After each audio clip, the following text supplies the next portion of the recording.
Assalamualaikum warahmatullahi wabarakatuh. Halo anak-anakku kelas 6 SD. Hari ini kita akan belajar ya tentang tema 1, subtema 1 dan pembelajaran 1. Hari ini bagaimana kabarnya? Sehat terus ya? Senyum terus karena senyum sebagian dari iman dan senyum akan meningkatkan imunitas kalian sehingga kalian akan terjauh dari virus-virus ya termasuk COVID-19. Semoga kita sehat terus dan stay tune di channel ini untuk belajar bersama, oke? Ya, sebelum kita belajar, tentunya kalian harus tahu apa sih tujuan pembelajaran kita hari ini. Lihat di sini ya. Nah, kalian baca, semuanya baca. Nanti Bapak harapkan di akhir pembelajaran ini kalian bisa memahami hal-hal seperti ini. Oke? Oke, kalau begitu. Sebelum kita mulai belajarnya, dukung terus channel ini agar tetap eksis ya dengan cara subscribe, like dan komen yang baik-baik tentunya, dan aktifkan loncengnya sehingga ketika nanti upload materi baru kalian sudah tahu informasinya. Tadi Pak Guru bawa-bawa tanaman ini, kira-kira untuk apa ya? Nah, sekarang Pak Guru mau tanya ke kalian, kira-kira manusia dan hewan itu dapat manfaat gak sih dari tumbuhan? Nah, pasti ya, yang namanya manusia dan hewan itu memperoleh manfaat dari tumbuhan. Nah, kita akan membahas manfaat-manfaat itu.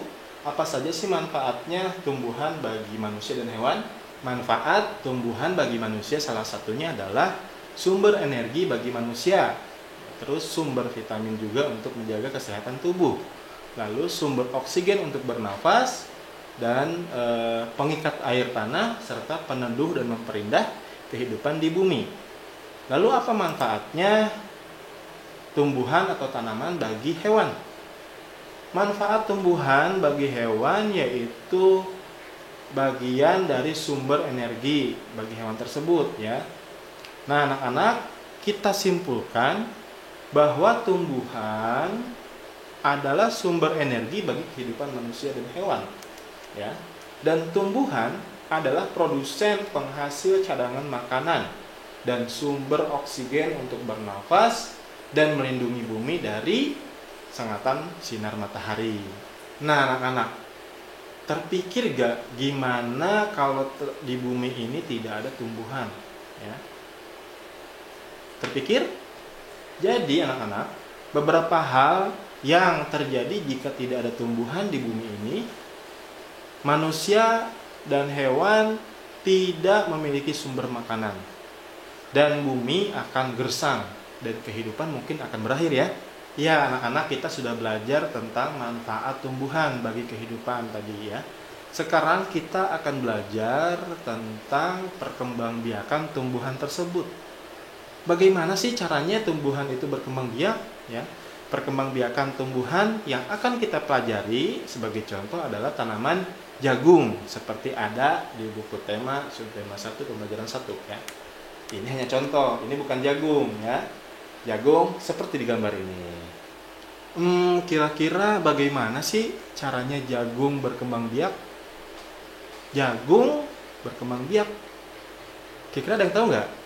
Ya, seperti dijelaskan di buku tema tersebut, jagung merupakan salah satu tanaman yang dijadikan bahan pokok di berbagai wilayah. Salah satunya di negara kita, Indonesia. Jagung merupakan salah satu tanaman penghasil karbohidrat yang sangat diperlukan oleh tubuh kita. Jadi awal mulanya berkembang biak ya, kita akan jelaskan dari seorang petani jagung nih. Seorang petani jagung memulai pembiakan itu dengan menanam biji jagung. Setelah 3 sampai dengan 4 hari, bakal tanaman akan muncul ke permukaan tanah dan akan bertumbuh semakin besar ya. 3 sampai atau 3,5 bulan buah jagung sudah dapat dipanen oleh sang petani. Buah jagung yang berbentuk seperti tongkol tersebut, tahu nggak sih, ternyata mulainya itu hanya dari sekuntum bunga seperti gambar ini. Ya. Bunga jagung memiliki helai-helai rambut yang halus pada bagian ujungnya. pada helai rambut tersebut terdapat tepung sari. Tepung sari ketika ada angin tertiup, dia akan terbawa, ya. Nah, tepung sari yang terbawa ini sebagian akan jatuh ke kepala putik yang terletak di bagian bawah bunga pada pohon jagung lainnya. Dan ketika itulah terjadinya pembuahan, ya. Sekali lagi, jadi ketika tepung sari itu terbawa oleh angin, lalu jatuh atau menempel di bagian kepala putik jagung lainnya, ya, maka pada peristiwa tersebutlah akan ada yang namanya terjadi pembuahan. Seperti itu. Bunga jagung tersebut terus berkembang, ya, berkembang biak hingga menjadi buah jagung. Perkembangan itulah yang kita bisa amati dari waktu ke waktu.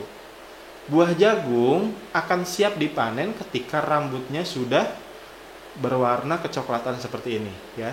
Dan bagian tongkolnya sudah mengering. Apabila buah jagung tersebut dikupas, kalian pasti pernah kan mengupas jagung, dia akan bijinya berwarna kekuningan. Bagian yang dimakan oleh manusia adalah biji jagungnya. Dan petani jagung harus menanam kembali dari sebagian biji jagung yang hasil panen tersebut, supaya jagung selalu tersedia, ya. Panen jangan dimakan semua, disisihkan untuk bibit kembali, ya, untuk makanan seterusnya, untuk ditanam kembali, dikembangbiakan lagi. Biji jagung yang tua dapat ditanam kembali, dan dari sinilah akan dimulai lagi perkembangbiakan tanaman jagung. Nah, anak-anak, itulah perkembangbiakan dari tumbuhan jagung yang sudah kita pelajari, ya. Nah, perkembangbiakan jagung tadi ternyata disebut juga perkembangbiakan secara generatif. Apa itu generatif? Perkembangbiakan secara kawin. Nah, untuk lebih luasnya lagi wawasan kalian, mari kita cari tahu tentang perkembangbiakan secara generatif atau secara kawin. Ya, perkembangbiakan generatif atau secara kawin dilakukan itu melalui proses penyerbukan dan pembuahan, ya. Apa sih penyerbukan dan pembuahan itu? Penyerbukan dan pembuahan itu melekatnya atau jatuhnya serbuk sari ke kepala putik, ya, seperti gambar ini. Setelah terjadi penyerbukan pada serbuk sari, tumbuh buluh sari atau buluh serbuk sari yang menuju ke ruang bakal biji melalui buluh serbuk sari. Di dalam ruang bakal biji terjadi pembuahan, yaitu peleburan serbuk sari atau yang biasa kita ketahui sebagai sel kelamin jantan atau spermatozoid, ya, dengan kepala putik. Kepala putik itu sel kelamin betina, ya, atau yang biasa kita kenal sel telur. Hasil dari pembuahan itu disebut zigot.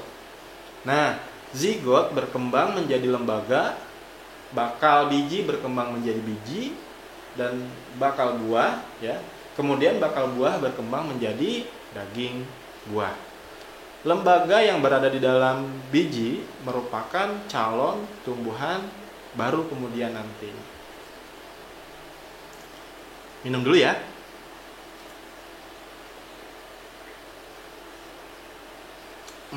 Asli seger banget.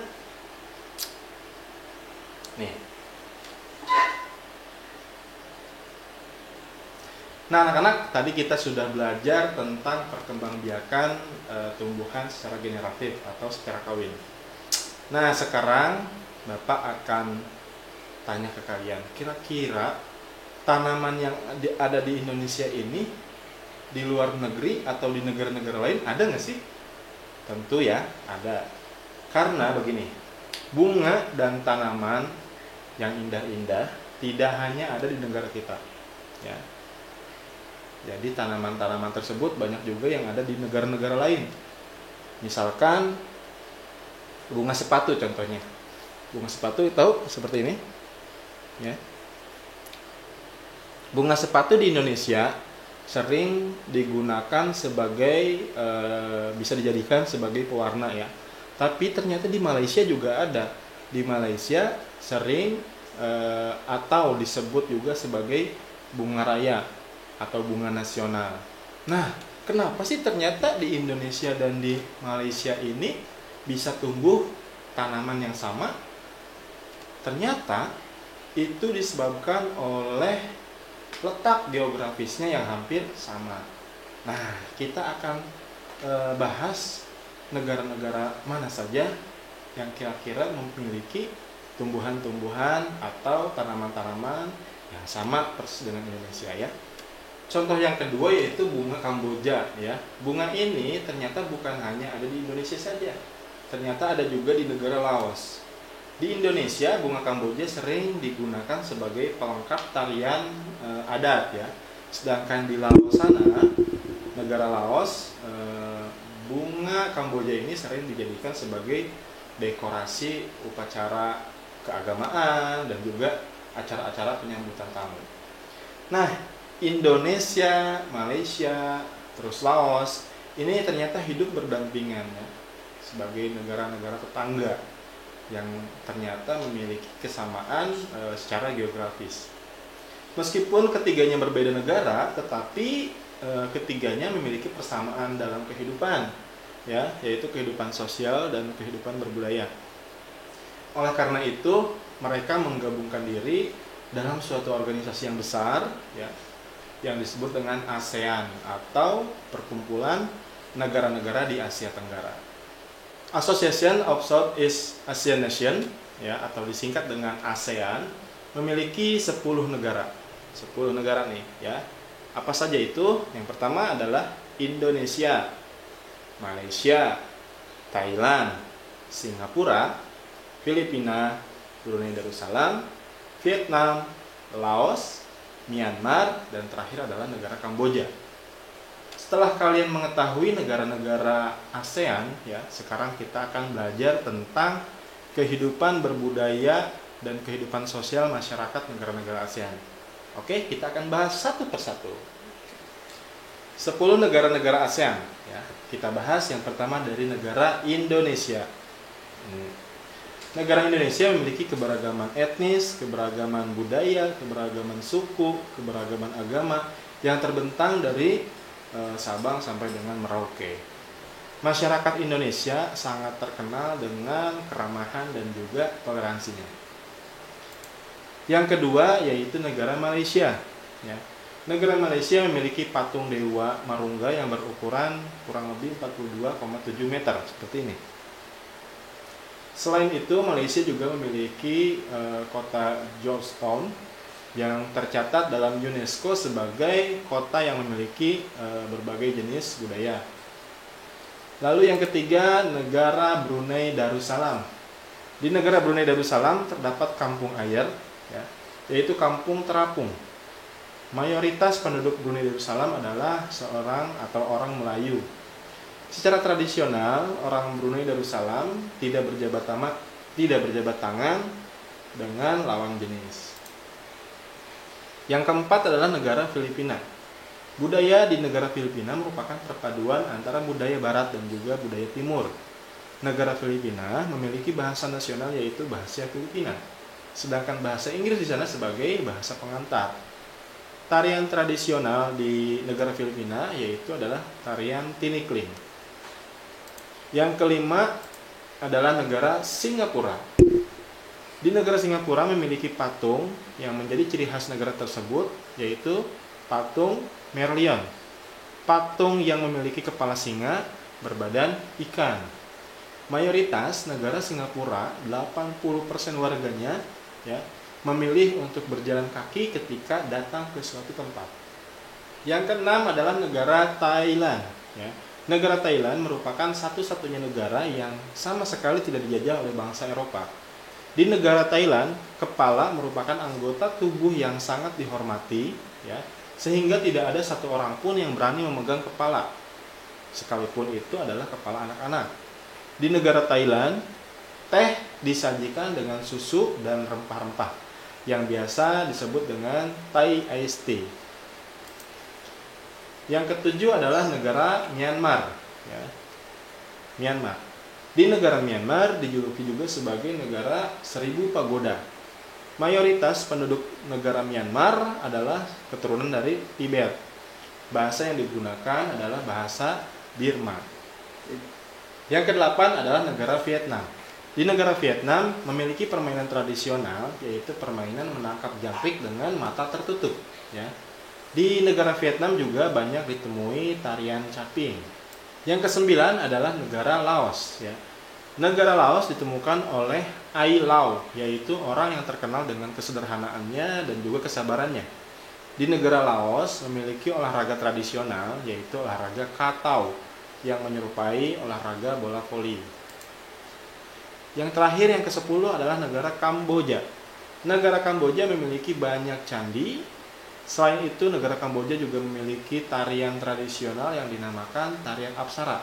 Dan tahukah kalian, tarian Apsara ternyata sudah lahir 2000 tahun yang lalu. Nah, anak-anakku kelas 6, setelah kalian belajar tema 1, subtema 1, dan pembelajaran 1 ini, silahkan kalian isi lembar tugas yang ada di buku tema kalian ya, yaitu di subtema 1, pembelajaran 1. Dan juga bisa kalian mengerjakan di website saya, yaitu di mantiasyugo.com. Nanti linknya akan di share di sini, di deskripsi ya. Silahkan segitiga yang dipencet, nanti deskripsinya ada di situ, tinggal diklik linknya, kalian udah bisa ke soal-soal. Terima kasih kalian sudah menonton dan tetap semangat belajarnya. Sampai jumpa kembali nanti di materi-materi berikutnya. Assalamualaikum warahmatullahi wabarakatuh.